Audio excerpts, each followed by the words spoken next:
How to care for your hair to keep it healthy and shiny is another frequently asked question I get as a dermatologist. So today I thought I would make a very simple video and offer you guys some tips on how to keep your hair shiny and minimize breakage. So before we dive into how to care for your hair, I think it's helpful to understand how your hair works and its structure. So your hair consists mostly of keratin protein, and when it comes out of the roots, essentially it's just dead tissue. Your hair is made up of multiple layers. The cortex, which really constitutes the bulk of your hair shaft. Then it's covered on the outside by a protective layer called the cuticles. And the cuticles lay on top of each other, and it's been described like almost like shingles on a roof where they kind of overlap each other. Now the inside cortex is what we call water-loving or hydrophilic, but the outside, the cuticles, are more water-repelling, and so they actually have this layer of oil covering the outside, mostly to serve as a protective mechanism. And that is another reason why when we put oils on our hair, it really helps to soften the hair, and our hair really likes it because it really just adds to that protective layer that already exists on our hair cuticles. So our hair shaft naturally absorbs water. We call that porosity, and it can normally absorb up to 20%. That is because the inner part is attracted to water, but unfortunately the outer part, the cuticles, don't love water as much. What happens when your hair gets wet, which happens all the time, right, when we are washing our hair, is that the water will quickly get into the inner parts of your hair shaft, the cortex. But because the outer part is more rigid and doesn't expand as readily, this rapid swelling caused by water can lead to a hair shaft fragility and therefore breakage. This term or phenomenon is actually called hygrowth fatigue. Now, our hair goes through a lot of just abuse on a day-to-day basis, and you add on top of that styling, chemical processing. With all these things, it's basically wearing away at the cuticles. The cuticles becomes more lifted. They don't lay down as nicely, so your hair feels more rough and dry because moisture is just escaping from the inside. Furthermore, additional chemical processing and heat will also cause breakage of the disulfide bonds, as well as protein loss from the inner cortex, and that over time will lead to more fragile hair fibers that is more likely to cause breakage. How you care for your hair on a regular basis can be really important in hopefully keeping your hair as healthy as possible and to minimize that breakage. And obviously this is something that's really important if you're really trying to grow out your hair, or if you're experiencing hair thinning from mostly hair breakage. When we think about hair care, we kind of split them up into cleansing, shampooing, and then conditioning, right? Now, when it comes to shampooing, it's almost that necessary evil that needs to be done. The reason I say that is, as I mentioned earlier, hygrowth fatigue. When you expose your hair to water, that rapid swelling leads your hair more prone to breakage. But if you don't wash your hair, things will build up on your scalp, including bacteria, yeast, sebum, sweat, dirt, and all of that can cause issues that will affect your scalp health. Scalp health also affects the quality of your hair fiber and the health of your hair. And so it's kind of one of those things where you just need to find the right balance and the right product for your hair as well as for your scalp that's going to clean your scalp effectively, but hopefully minimize the extent of damage to your hair shaft. But one thing you want to definitely do when you are shampooing your hair is, number one, minimize contact to your hair shaft. Shampoos are really meant to cleanse your scalp. So what you want to do is just keep it within your scalp, massage it throughout your scalp, but don't use your shampoo to actually wash your hair shaft. That is unnecessary. Shampoos themselves contain detergents that will impart a negative charge on your hair shaft. That is why after shampooing your hair feels dry and brittle and rough. Now, for those individuals that have dry hair shaft but need to shampoo on a daily basis, which for some that is necessary, one thing you could consider is applying coconut oil to your dry hair 5 to 10 minutes before shampooing your hair. Coconut oil is the only oil that's been shown to actually effectively coat your hair shaft, to actually get into underneath the cuticles to protect your hair from hygrowth fatigue, from that water swelling, as well as to provide some nourishment and temporary strength to your hair fibers. If you don't like oils and find them to be too heavy, you can also apply a conditioner conditioner, a leave-in conditioner or regular conditioner to your hair while it's dry before shampooing. And that conditioner itself will just be another layer of coating to shield it from the, drying effects of shampooing. Then the next part is definitely whenever you shampoo your hair, make sure to follow it with a conditioner to add more manageability, softness, and smoothness to your hair fibers and your hair shaft afterwards. That is what a conditioner is meant to do. For individuals with short hair, the oil produced by your scalp naturally may be enough where you don't have to condition your hair as regularly. But for most people that do have medium to long hair, conditioners are going to be helpful in keeping your hair soft, more manageable, and to help minimize breakage. And if you already have damaged hair from, daily styling, chemical processing, coloring, then definitely consider adding a deep conditioner, once a week or a few times a month. And these are products that are meant to be left on your hair a little bit longer, and they often have higher amounts of conditioning agents and moisturizing agents to really help to restore softness and temporarily provide some strength to your hair. Now, the other thing we talked about is, heat styling and damage, UV damage. We know that ultraviolet radiation can break down your hair color, break down the hair protein. And so if you are someone that uses heat styling on a regular basis,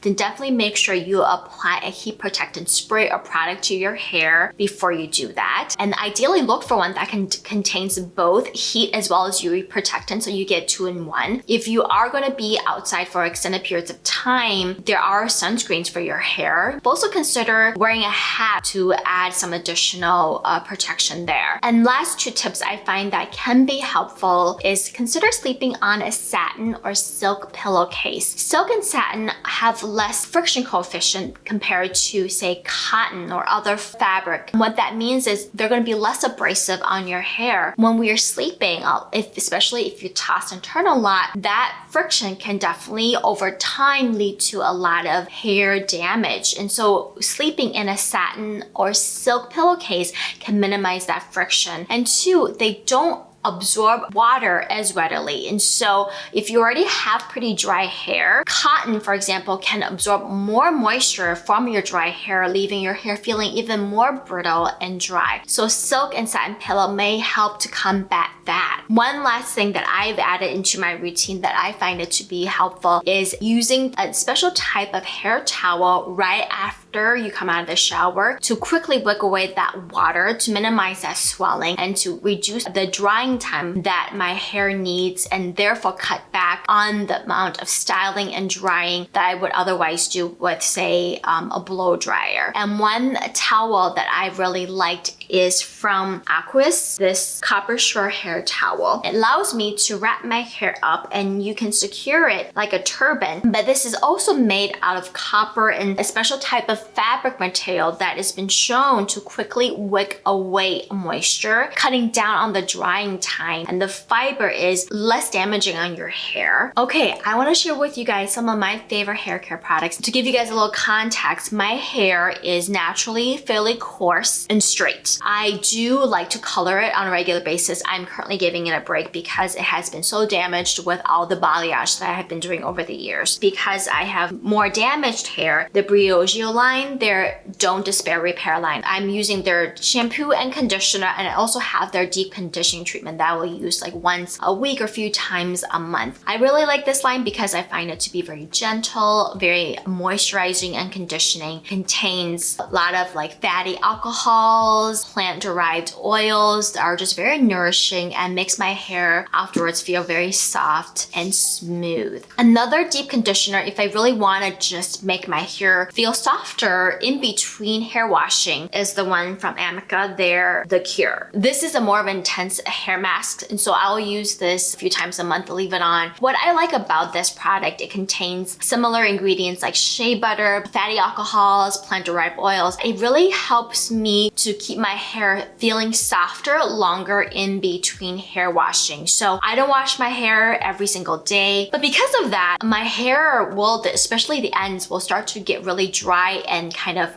crunchy. So I find that this deep conditioner has really helped to keep my hair feeling softer much longer. I mentioned that I also love to use a deep conditioning treatment to repair some of the damage, and the 2 that I absolutely love that I found to make a huge difference in the the overall health of my hair and making it stronger. Not just feeling softer, feeling smoother, looking shinier, but actually making my hair stronger. Number 1 is the Olaplex. Number 3, Bond Repair, as well as K18. So these are both treatments in my mind that I consider them treatments that are used to really truly help repair hair strength and minimize the breakage of your hair. They work differently. What Olaplex is that it helps to repair those disulfide bonds that keep our hair protein together, giving our hair that flexibility, that elasticity. And this disulfide bond is broken through styling, through chemical processing. But I actually love K18 because the science is amazing, and I have found that K18, between these two, K18 has made a much larger difference on the overall health of my hair. So K18, as the name applies, contains 18 blends of different peptides and protein fragments that are naturally attracted to our hair that will actually go into your hair to help repair hair. Now you'll find hydrolyzed protein or amino acids and lots of conditioning as well as shampoo products. But one of the challenges is that protein or a peptide or amino acid has to get underneath and past the cuticles to actually go into the cortex, where a majority of the bulk of your hair is, to fill in the gaps of the cortex to add more strength to your hair fiber. K18 has actually done scientific studies and publications and actually looked at a blend of different types of peptides that actually will have a predilection for your hair fiber to get into your hair more effectively to help to permanently repair your hair. Olaplex is more temporary. K18 is more of a permanent fix. But now, obviously, to caveat that, if your hair is severely damaged, nothing is going to repair it back to the way it used to be. You just have to trim it. Now, lastly, I want to share with you 2 of my favorite heat and UV protectant products. One that I love is the Caviar anti-aging heat protectant and conditioning product. I like this one because it smells really nice, but also not only does it protect against heat and UV damage, but also adds more of a conditioning effect to my hair. It's almost like a light leave-in conditioner. If I want some additional protection, or if I have dry hair and I want to give it additional protection before like curling, I will use the Living Proof heat protectant. And this is a nice spray. It sprays very nicely, coats my hair evenly, and then it dries instantly. And then I'm able to go and curl my hair and protect my hair that way. All right, so that's it, guys. Hopefully you guys have found these tips helpful. Let me know if you use any of these products that I've mentioned before, or would you like me to dive a little bit deeper and review K18 versus Olaplex? Comment below and let me know. Again, thank you so much for watching this video. Please give it a thumbs up and subscribe to my YouTube channel. I will see you guys next time. Bye.